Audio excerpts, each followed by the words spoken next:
visions, but of fire and war.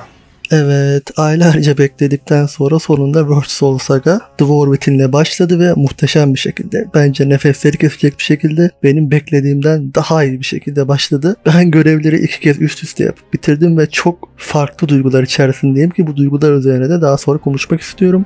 Ama şimdilik daha fazla uzatmadan önce biraz hafızamızı tazeleyelim. Daha sonra The War Within'in nasıl başladığına, Aleria'nın saga için neden bu kadar önemli olduğuna ve Khadgar'ın büyük cesaret ve asaret gerektiren hareketine detaylıca göz atalım. Şimdi ben size kalkıp Dragonflight'ın tüm hikayesini ya da 10.2.7 görev zincirini böyle baştan anlatmayacağım, yoksa bu video gereğinden fazla uzar. Detaylar için şu videoya bakmanız lazım. Bu sefer özeti ben geçmeyeceğim. Çünkü zaten halihazırda Dragonflight, Xal'atath ve Aleria üzerine uzun uzun, özellikle Aleria hakkında kimsenin konuşmadığı kadar konuştum. Onun yerine gelin size Blizzard'ın hazırladığı resmi özet ile hatırlatayım. Titan Sargeras plunged his colossal blade into our world. Crucial events were set in motion. Magni Bronzebeard heard the cries of Azeroth, giving up everything to answer her call.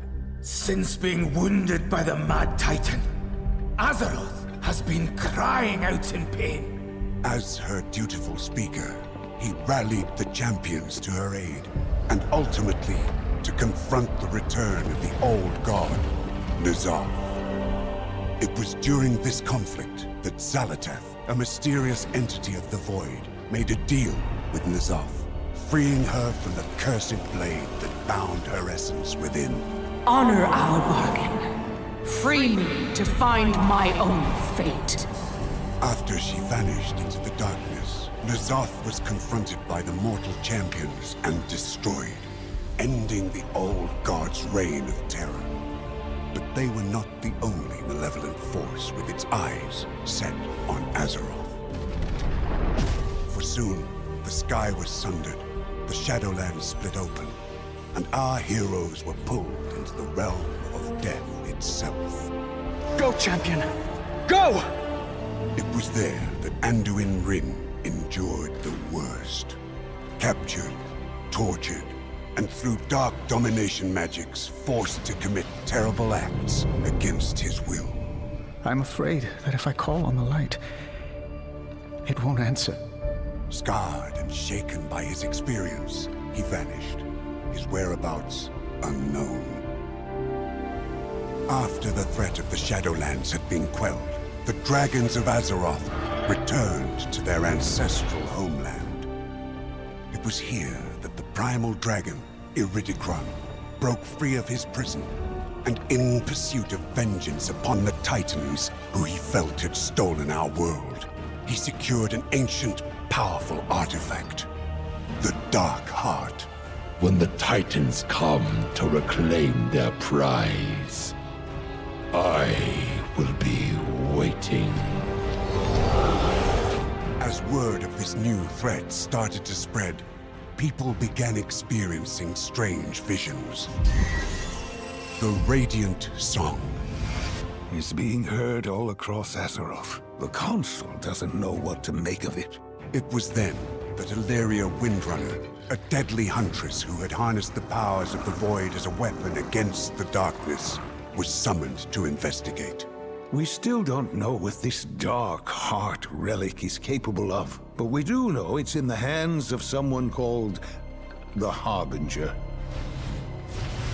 It was not long before Alleria discovered the Harbinger's true identity. Xal'atath, the mysterious figure, was once again on the move. While neither Xal'atath nor the Dark Heart could be found, her mentor, the enigmatic Locust Walker, issued Alleria a dire warning. The radiant visions you spoke of are the very same my people had before our world was consumed by the Void Lord Dimensius. Could Xal'atath be seeking that same fate for Azeroth? You must find a way to stop her. If you cannot, then Azeroth is already doomed.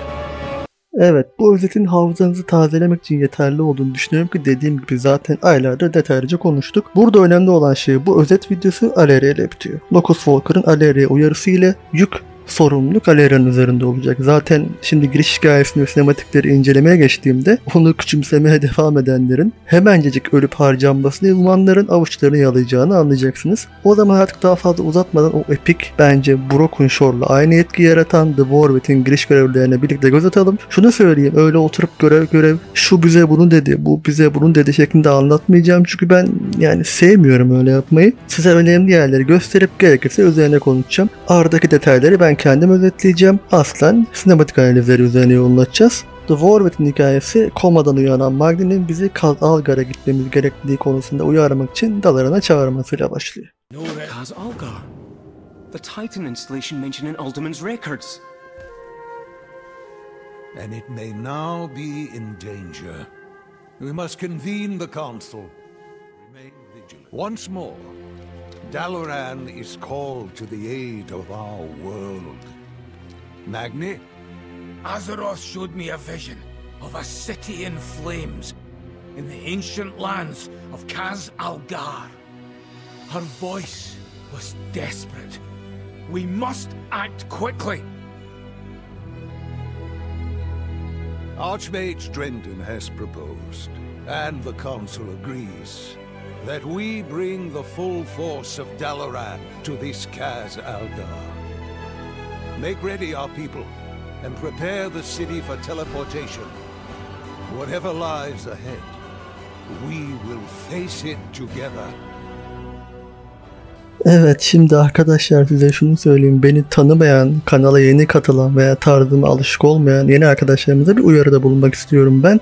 Aleria'yı gördüğümde dengem şaşıyor. Yani bu böyle ve zaten ben hem bu sinematik analizlerini hem de ana görev serisini anlattıktan sonra duygularımı da paylaşmak istiyorum ama şurada sessizce ortama girişini görmek bile bende tahmin bile edemeyeceğiz bir heyecan uyandırdı. O yüzden bu videodan itibaren The War Within boyunca benim dengemin şaştığı videolar olabilir. Yani ne kadar kendimi düzgünlemeye çalışsam da şimdiden uyarayım. İşin içinde Aleria varsa bunu benden normal bir anlatım veya video beklemeyin. Şimdi özetle ne anlatılıyor? Magni, Azeroth'un ona gösterdiği görevden bahsediyor. Anladığımız kadarıyla Kaz Algar'da şu an saldırı altında olan, yanmakta olan bir şehir varmış. Yani en azından Magni bunu böyle anlamış. Khadgar da bu yüzden Dalaran'ı bu yolculuk için hazırlamamızı isterken ortama sessizce arkadan fakat müthiş karizmasıyla giren Aleria ama başı da selam vermeyi de ihmal etmiyor. Tabi bizim ekibin kaladı da Troll, Jaina, Undead, Magni, Magni'nin kızı Moira ve torunu Azeroth'un en büyük nördü Dagran var. Ardından bu konuya dair Jaina, Troll, Magni dair herkesle konuşup ne düşündüklerini öğreniyoruz. Jaina bu Radiant Song'un ne olduğunu merak ederken Troll'un ilgisini gizemli bir Titan tesisinde gidecek olmamız çekmiş. Bir köşede ise depresyondaki Undead'le konuştuğumuzda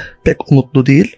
Bran ve Dagran ise yaşayacakları maceraya konsantre olmuş durumdalar. Fakat Aleria yine herkesten uzakta müthiş entamıyla duvara yaslanmış bizi kesiyor. Kendisiyle konuştuğumuzda diken üstünde olduğunu anlıyoruz. Çünkü elinde olsa Dalaran'dan önce Kaz Algar'a varırmış. Tabi Magni nerede olduğunu söylerse. Magni yerinde duramayacağını bildiği için bana söylemiyor diye de itiraf ediyor hatta. Ardından Dalaran halkının ihtiyaçlarını karşılıyoruz. Bran'in keşif takımı Explorers Ligi bir araya getiriyoruz ve Dalaran konsey üyelerinden Drendon'un isteğini yerine getiriyoruz. Drendon, Kaz Algar'a vardığımızda olur da şehre saldırı olursa diye şehrin savunması açısından önemli olan stratejik noktaları bize verdiği asayla güçlendirmemizi istiyor. Biz de tüm bu işleri yerine getirdikten sonra Khadgar'ın yanına varıyoruz ve eğlence başlıyor.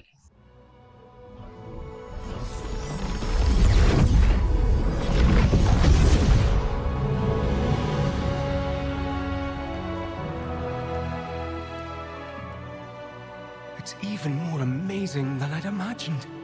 Evet, sinematik aslında Dragonflight'a benzer bir şekilde taze bir gökyüzü, yeni bir bölge ve macera ve ufağa bakan ekibimizde başlıyor. Cüce kafadarlar Magni, Moira, Dagran ve yanlarında Aleria. Burada en sonda söyleyeceğim şeyi en başta söylemek istiyorum. Animasyonların yumuşaklığı, yüz ifadeleri, ışıklandırmalar muhteşemden Blizzard yalnızca CGI değil, oyun içi sinematiklerde de artık bu işin bokunu çıkardı. Yani benim diyene taş çıkartacak bir seviyeye geldiler. Hatta gönül rahatlığında diyebilirim ki bence Disney seviyesindeler. Ve sinematik Dagran'ın heyecanıyla açılıyor. Grubun nerd'ü olduğu için Kaz Algar'da bulacağı sırlardan dolayı çok mutlu ve heyecanlı. Fakat But my visions were of fire and war.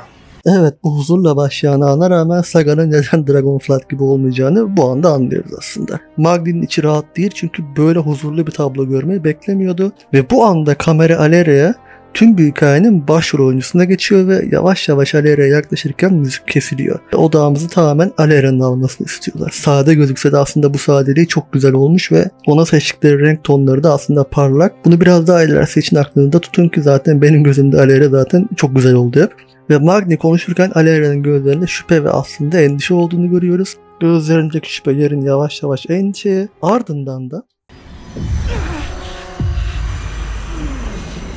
evet, bu mutlu hava yerini bir anda ani bir acıya ve korkuya bırakıyor. Alera'nın içine düşen şüphenin ardından bir anda zihnine giren görünün yarattığı acının arasında zihninde kimin geldiğini de görebiliyoruz. Zalatat.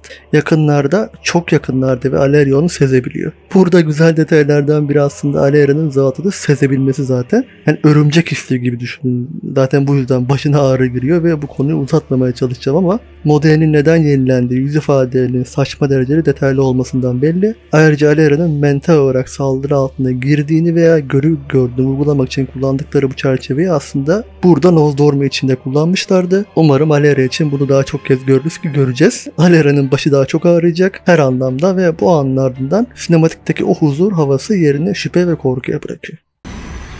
Something's wrong. I need to find Khadgar. Burada Alera bir sıkıntı olduğunu sezip Khadgar'ı bulmak için koşmaya başlayınca olayı idrak edemeyen Moira ve Magni'nin şüpheli ve endişeli bakışlarını görürken tansiyon yükselmeye başlıyor. Alera'nın telaşla şehre koşmasının ardından sokağın ilginç bir şekilde fazla boş olduğunu ve havanın da biraz puslu olduğunu fark ettim ve ekranda vurgulanan kişi yavaş yavaş Alera'ya yaklaşan Drandon. Drandon. Where's the rest of the council? Burada Drandon'ı gören Alera'nın yüzüne rahatlama geliyor çünkü Khadgar'ı uyarabilir. Fakat burada Drandon'ın gözlerinde bir donukluk, sahtelik var. Sanki otomatik şekilde yürüyormuş gibi değil mi? Alera'nın yüzünde oluşan şüphe ve endişeyi de burada görebilirsiniz. Sonra bakalım ne oluyormuş. Drandon's been dead for years. All this time. And you never once sensed my presence.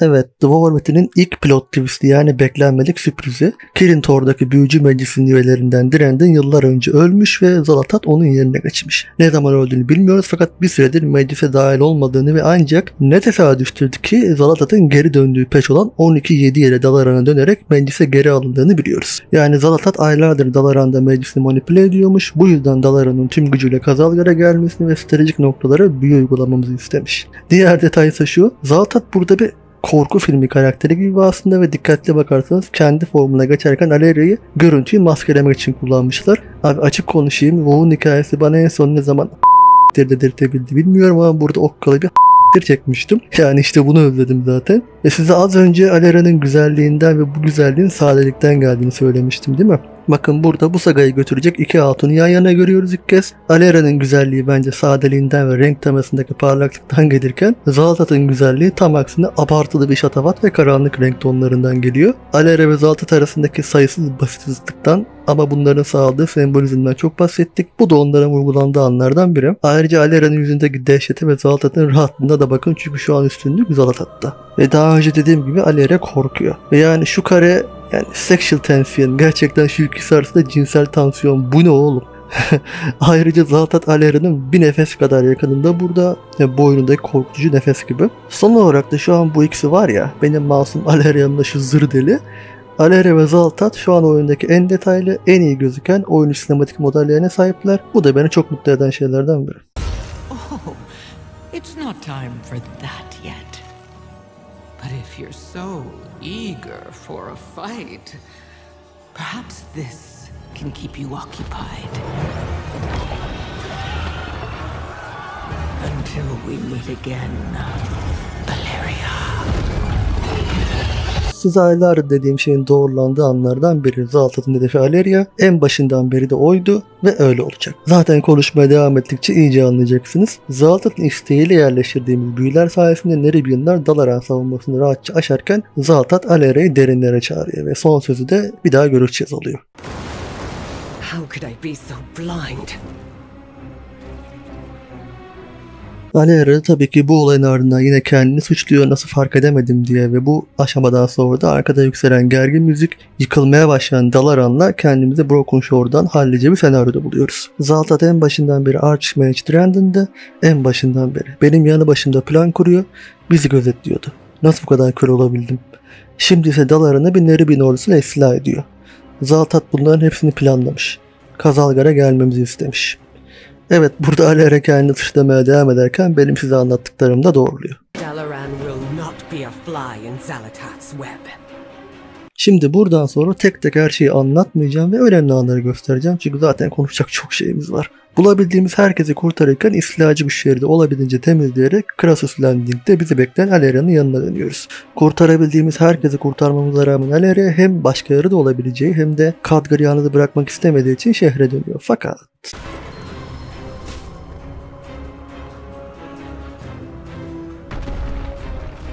Damn it all!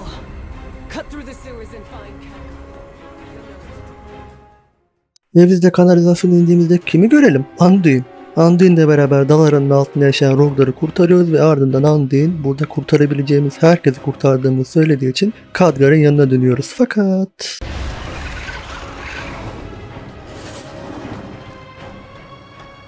High in the sky and nowhere to flee.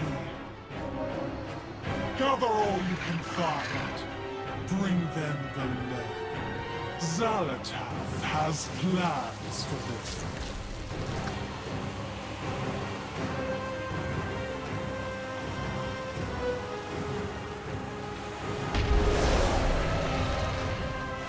Portal down to Kaz Algar. Those who escape will still need help. I must first find Deliria. We'll meet you when we're able.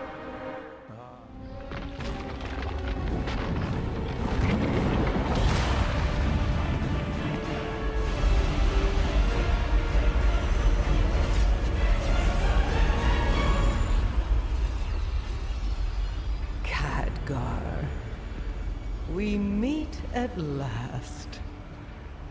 Xal'atath, I presume. This city is home to such power, all squandered by the Kirin Tor. I'll put it to much better use. Evet, biz Neribinlerle uğraşırken Zaltat Vali Citadel'a yani şehrin merkez binasında girmiş ve tepedeki kubbe aracılığıyla şehrin içindeki müthiş büyü gücünü Darkheart'ın içine çekiyor. Daha önce bu konuda ne öğrenmiştik? Could the Dark Heart be absorbing magical power and converting it to shadow? Yani Zaltat Dalaran'daki müthiş arcane gücünü Darkheart'ın içine emerek gölgeye çevirmekle meşgul, ancak Khadgar'ı tahrik etmekten de gerek almıyor. Çünkü başka bir amacı var. Like hell you will.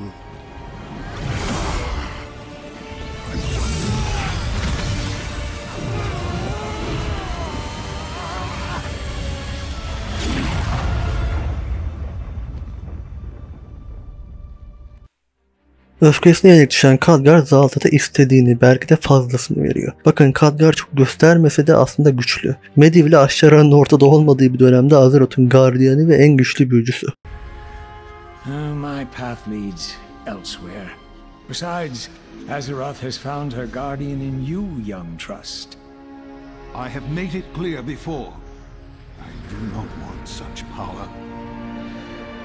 You have all the power you will ever need, Khadgar. It is your heart, your courage that makes you this world's guardian, and a better one than I ever was.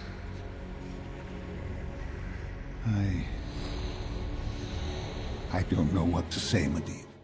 Khadgar bu güce kendini layık görmüyor çünkü gücü kontrol edememekten, daha doğrusu kontrolden çıkmaktan ve kötüye kullanmaktan korkuyor. Ama işte burada o gücü sonunda görüyoruz ama maalesef en yanlış zamanda. Ayrıca elindeki asa da ateş. Bu asa Medivh ile bu gelenek sonlanana kadar Tristfall muhafızlarının hepsinin elinden geçen efsanevi bir asa ki Medivh'in hikayesini şurada anlatmıştım. Size bu detayları verdim çünkü Khadgar'ın bu anlık öfkesiyle Darkheart'ın içine ne kadar büyük bir güç eklediğini anlamanız gerek.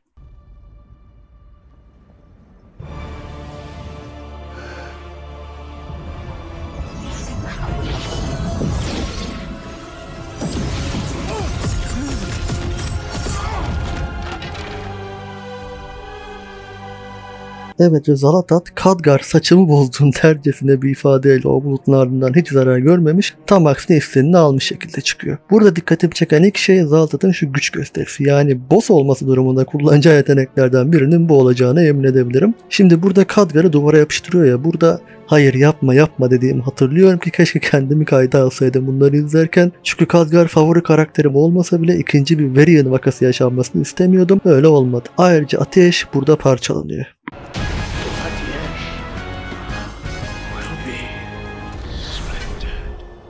Return to Karazhan Dungeon'ı sırasında Medivh'in yankısını öldürmüştük. Son sözü ise Ateş'in parçalanacağını söylüyordu. Aklınızda olsun.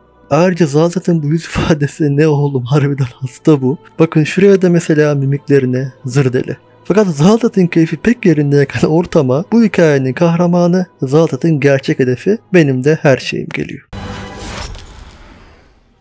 There you are. Abi bakın ben bunu çok istiyordum işte bu girişi. Alera'nın sahneye bir kahraman gibi asıl karakter olarak girmesini, işte bu o giriş. Burada önünden dumanlar çıkıyor. Dumanlar okun arkasından mı kaldı yoksa buraya void gücü de ışınlanarak mı geldi bilemiyorum. Ancak şu an bir tarafta kapkara ve şaşalı saçları ve kıyafetleriyle Zalatat, karşısında ise hiçlik avcısı, kahraman, beyaz tonların ağırlıkta olduğu zırhı ve arkasında parlayan ışıklı Alera Windrunner. Dik, kararlı bir duruş. Fakat Zalatat'ta Alera geldiği için pek memnun. Çünkü zaten derdi onun karşısına çekmek en başından beri. Dalarını ortadan kaldırırken Alera'yı artık sonunda gizlenemeyeceği noktaya getirmek. Ve Alera'ya bir sonraki okunu atmaya hazırlanırken de ne kadar özgüvenli olduğuna bakın. Ancak bu kadar özgüvenli olmak için biraz erken davranmış olabilir mi?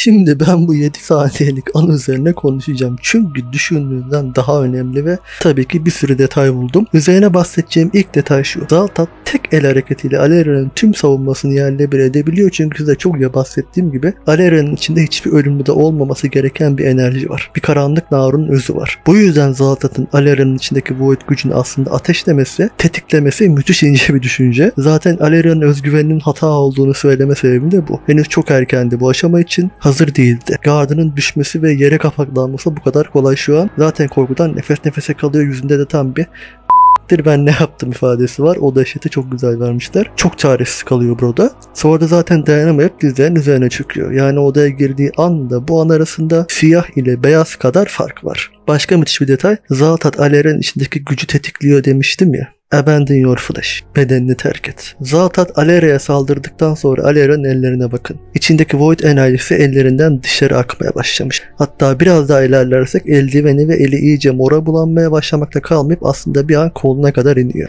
Ve yine yüzünde korku ve çaresizliğe dikkat edin. Yani bu aşamada bu hikayenin kahramanı kötü karakterine karşı çok savunmasız. Ben böyle anları daha görmeyi çok bekliyorum çünkü her ne kadar Alera'nın hikayesinin bu saldırılara karşı kendini eğiteceği aşamaya geleceğini düşünsem de bunun hemen olmaması lazım. Onu da leveling görevlerini değerlendirdiğim videoda konuşuruz. Alera'nın başı her anlamda daha çok ağrıyacak ancak umarım baş ağrısıyla sınırlı kalır. Başka bir detay yani artık bokunu çıkarmak gibi olacak ama bu ikisi arasındaki renk zıtlığından bahsetmiştim ya. Burada beyazın düşüşünü görüyoruz aslında yeniliyor. Tamam bokunu çıkardım biraz kusura bakmayın. Son detay ise Khadgar'la ilgili. Ben çok bahsetmiştim ama buraya yeniyseniz bilmiyor olabilirsiniz. Alera ile Khadgar çok kadim dostlar aslında. Beraber savaştılar, birbirlerine dert ortağı oldular.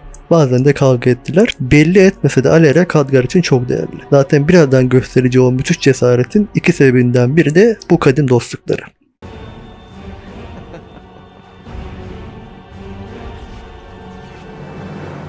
Zaten burada müziğin değişmesiyle Khadgar'ın ne yapacağını az çok kestirebiliyorsunuz. Çok büyük bir fedakarlık, gerçek bir kahramanın yapacağı fedakarlık.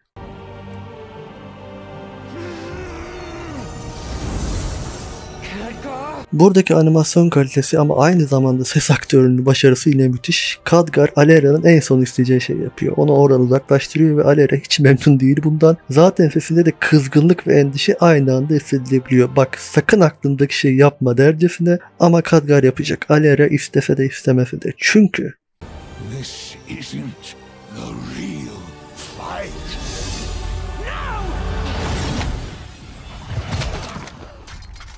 İşte bu an üzerine konuşmamız gerek. Bakın Khadgar'ı sevebilir veya sevmeyebilirsiniz. Çok önemsemeyebilirsiniz ancak bunu ancak gerçek bir kahraman yapar. Burada yalnızca dostunu kurtarmakla kalmıyor. Azeroth'u da kurtarıyor. Çünkü beyinsiz WoW topluluğu, burada tüm WoW topluluğunu kastediyorum, kabul etse de etmese de Xal'atath'ın karşısında durması gereken kişi. Xal'atath'ın hedefi Alleria. Bakın bu olay Dalara'nın yıkılması, Khadgar'ın ölmesi Alleria'nın suçu değil. Xal'atath Alleria için geldi, doğru. Alleria orada Xal'atath'ın karşısına çıkarak hata etti, evet. Ama Alleria gelmese Khadgar yine de ölecekti. Burada en azından bir kahraman olarak gitti. Bu olay Alleria yüzünden yaşanmadı. Alleria için oldu. Bir gün daha yaşasın diye. İleride Xal'atath'ın karşısında daha hazır şekilde çıksın diye. Bunu ana karakteri korumak için yaparsın. Alleria için bu oyunun en ikonik, en eski karakterlerinden biri gözünü kırpmadan ölüme gitti. Maalesef bu durum Alleria'nın omzuna binen yüklerden sadece biri daha olacak. Umarım bir daha yaşanmaz çünkü tüm bu olaylar Alleria'nın üzerine yük olarak binmekle kalmayıp beni de zor duruma sokuyor. Sırf bu olay bile Alleria'nın Dwarven'de değil Saga'ya damga vuracağının kanıtı ki daha bir sürü ipucu gösterdim size aylardır. O yüzden Alleria'nın Midnight'i bile görememesini bekleyenler yavaştan ya biz Alleria'yı seviyoruz aslında moduna geçse iyi derler. Çok kişi kudurtacak ki şu an bile valiyle kudurtuyor zaten. Saga'da her ne yaşanacaksa Alleria imza vuracak karakterlerde olacak. Son olarak bu olay Alleria'nın 3. ölümünü ve o bahsettiği fedakarlığın yaşanmasını hızlandırabilir ve o ölüm Void'e bir kez daha bilerek maruz kalmasıyla olabilir. Aynı olayın yaşanmasına izin veremez çünkü. Lyrat'e yetişemedi, onu kurtaramadı. Yetişemediği için yıllarca kendini suçladı. Şimdi Khadgar onun için öldü. Vakti geldiğinde bunu hatırlayacak maalesef.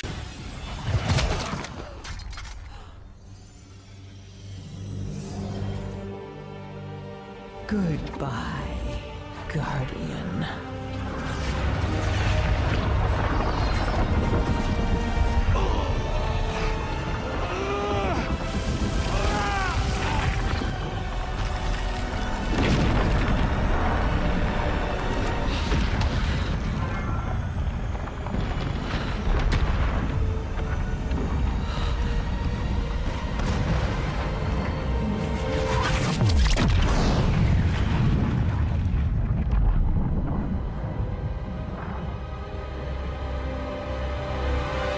İşte burası işlerin iyice karıştığı nokta. Bakın Xal'atath Khadgar'ı aynı Varian'a yapıldığı gibi öldürmüyor. İstese yapardı. Darkheart'ın içindeki enerjiyi serbest bırakarak oluşturduğu hiçlik küresiyle Khadgar'ı ve Dalara'nı yutuyor. Yok etmiyor. Yutuyor ve ardından kalan parçalar patlamanın ardından kıyıya saçılıyor. Ben size şunu söyleyeyim. Darkheart kendi içinde bir cep evren içeriyorsa, yani yok etmek yerine içinde biriktiriyorsa, hatta Xal'atath istediği zaman orada gizleniyorsa hiç şaşırmam. Bakın burada yutuyor. Yok etmiyor. Başka bir detay, Khadgar'ın öldüğünü bize göstermediler. Ysera, Vol'jin ve Varian öldüğünde gözümüze sokmuşlardı. Peki burada nereye varmak istiyorum? Khadgar'ın burada ne yaptığına dikkatli bakın. It may be simpler to shut a door than to pass through it. But sometimes a step into the unknown is required to break the bonds of fate. Bakın Medivh, o yaşlı kurt Medivh, Khadgar'a ne yapması gerektiğini söyledi yıllar önce. Medivh'in gölgesi yıllar önce ateşin kırılacağını söyledi ve Khadgar burada Medivh'in sözünü sonunda dinlemesi gerektiğini fark etti. Çünkü yüzüne ve eline bakarsanız eli bu küreye doğru çekilmiyor. Kendisi elini uzatıyor oraya. Bakın bu çok affedersiniz ama büyük taşak gerektiren bir hareket. Oraya dokunduğunda, oradan geçtiğinde ne olacağına dair en ufak fikri yok, ancak Medivh'in oyununun bir parçası olarak oyunu Medivh'in istediği şekilde oynamaya karar veriyor. Medivh'in gölgesi bence bu sinematiğin üzerinde. Medivh'in geleceği görebilecek kadar abartı seviyede olduğunu düşünmesem de bazı şeyleri sezerek Khadgar'ı uyardığına eminim. Khadgar bu hareketiyle belki bilerek veya bilmeyerek yazgının bağlarını kırmış olabilir. O küreye çekilmek yerine bunu kendisi kucaklayarak, bu cesareti göstererek. Hatta biraz daha ileri gideyim. Iridikron Galakron'un özünü çalıp gittiğinde Amantol'un korumak için uğraştığı gerçek zaman dilimini bozdu ya. Burada da Khadgar bunu yapmış olabilir. Ve bu bir değil, iki değil. Kaç kere yaşanırsa Amantol mevzuya uyanacak merak ediyorum. Khadgar yazgıyı değiştirerek bir şekilde Xal'atath'ın veya Void'in yenilmesi için yolu açanlar da olmuş olabilir. Peki ne olmuş olabilir? Bu Xal'atath'ın başka bir zaman dilimindeki Alleria olması ihtimali hakkında konuşacağım videoya kalsın. Ancak Khadgar'ın burada enerjiye dönüşmesi ve Locus Walker'ın Alleria'yı belki de düşündüğümüzden daha fazla önemsiyor olma ihtimalini, onun da aslında enerjiden ibaret olmasını ve Khadgar'ın senin gerçek savaşın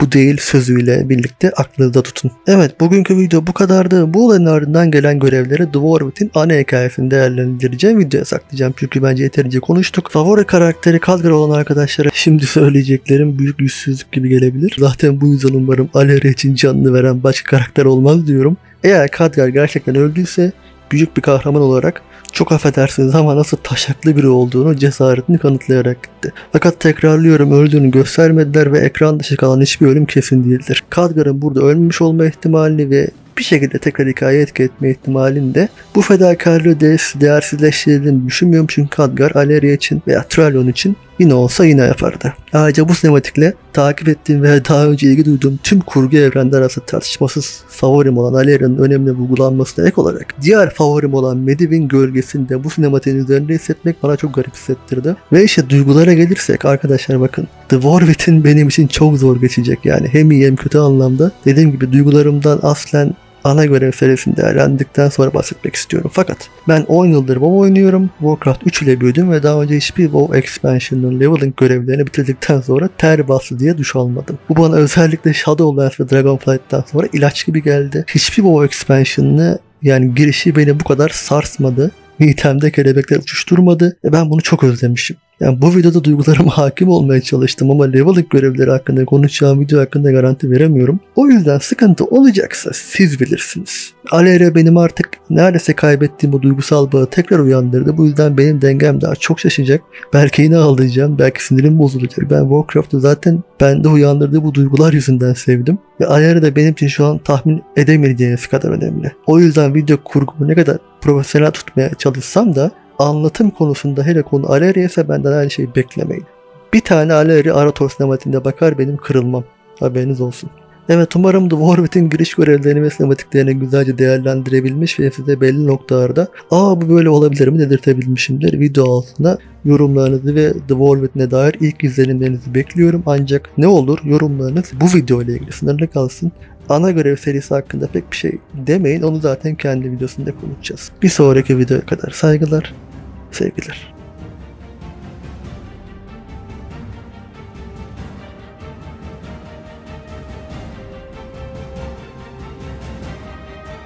We will find a way through this.